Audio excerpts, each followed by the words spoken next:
Oh, those year-end cuts. Welcome in on a Friday. I just got a thorough, we did a very in-depth interview with Doug Karsh during the commercial break. Sully and Doug just really going at it regarding Michigan football. It was very exciting, honestly. I felt like I should have bought a ticket to that event. It was tremendous. That was great. That was a really good conversation we all had. Tremendous. For sure. We have a lot of different things here, and I'm trying to figure out kind of the best way forward. Got a couple college issues, a couple NFL issues. Hell, we've got this LeVar Ball stuff out of nowhere, and it's not even really just, it's not about some bizarre soundbite or anything, but we couldn't talk about it the other day. We were too busy. What he's managed to do with his other two sons is it should be illegal. It's a disgrace. But we'll get into that a little bit later. Kind of where I wanted to start, I guess, was with the Mo Hurst issue. And I don't want to call it an issue. That's not fair. Mo Hurst is pondering if he will play in the Outback Bowl. And we're entering this new day of college football where high-level guys are opting to not play in meaningless bowl games. That's the truth. It doesn't matter what it is. If you're not in the playoff, or I would say a select 2 or 3 other games like the Rose or the Cotton, etc., these games mean nothing. And frankly, they've meant nothing. We attach false value to them. But Mo Hurst, to me, and I've said this since summer, I thought he was a top 10 pick in the NFL draft, and I'm not going away from that. I think once teams sit down with him, I think once he goes through the combine, I think you're going to see Mo Hurst go in the top 10 picks. He's fabulous. You know, he's a tremendous football player. And he made a comment, I'm not really sure right now regarding playing. I'm practicing, but I haven't made a decision. I'll speak with my family, talk to former Michigan players like Jake Butt and Chris Wormley and a few other guys, and I'll talk with Coach. Just trying to use all my resources to make sure I make the best decision for myself and my family. Look, if you're a borderline first-round pick, you probably play. You're a second-round, third-round, fourth-round, I think it goes without saying, you play.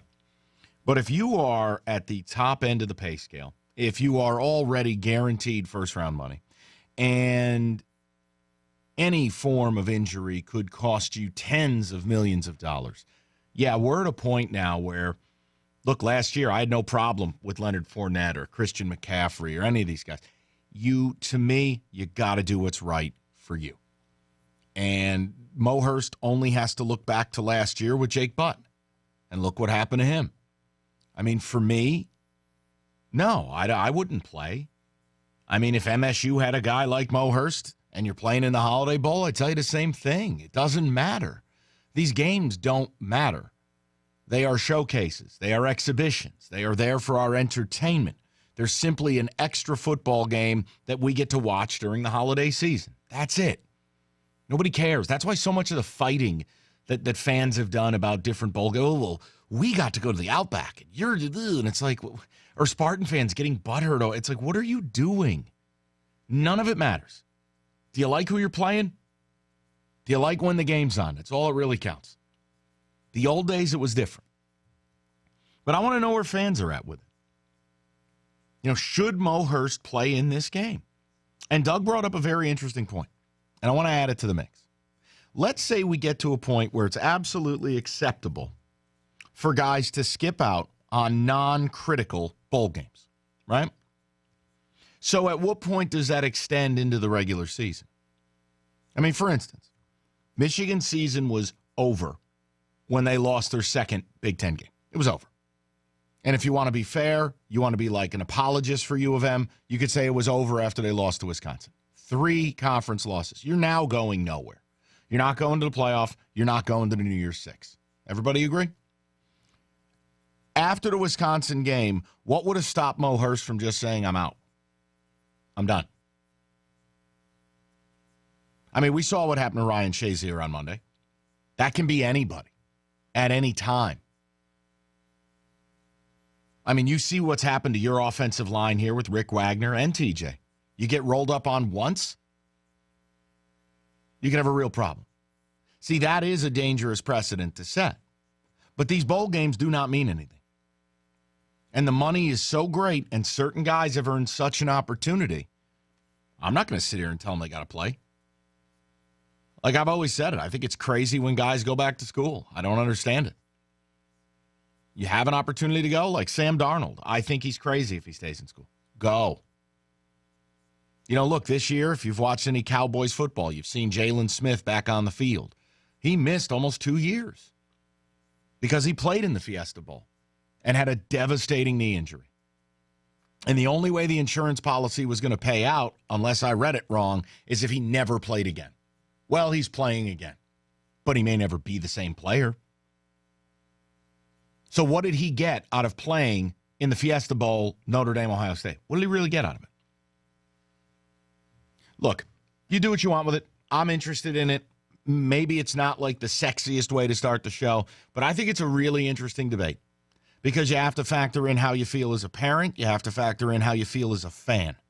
And then you have to actually kind of project where we're going with this. Once something becomes accepted practice, someone else is going to line up to push the boundaries. So if it's totally okay and more kids don't play in meaningless second-tier bowl games, at some point a kid's going to decide to skip regular season games and just say, look, I love my teammates, I love my school, but I got mouths to feed. I'm set to be a top 10 pick in the draft. I'm no longer going to play. Like, look, let's say it's a kid on Auburn. I'm going to skip the Iron Bowl. Sorry. Not happening. I'm going to skip Michigan, Ohio State. It's a business decision. That's really what it boils down to. You'll call up and argue with me and talk about tradition and emotion and teammates and memories. And here's what I'll sit here and tell you. Business. Money trumps all. And I think it's downright scary seeing what happens to some of these guys, whether it be a Jake Butt, whether it be a Jalen Smith, whatever it may be. I think it's very frightening. Hey, I hope Mo Hurst does what he wants to do. But I'm telling you, from a business perspective, look, I told you, I thought Miles Bridges was crazy to come back. And basketball's not even some kind of crazy physical sport. 248-539-9797. Sully, your thoughts? Yeah, I don't know why he would play in it. I mean, look, if you're going to be that top of a pick, that high of a pick, just don't risk it. Weigh everything out. Look at the pros and cons. And if you're just simply evaluating it from a standpoint of the best possible thing that could happen and the worst possible thing that could happen, I mean, the worst far outweighs the best. It's not even close. You don't want to go in and risk an injury and risk losing a lot of money. So, yeah, if I was a top pick, if I was a guy that was going to be a first-round pick, right. Even last year, like McCaffrey, bottom first round, not maybe first, second-round projection, I really can't blame anybody for wanting to sit out.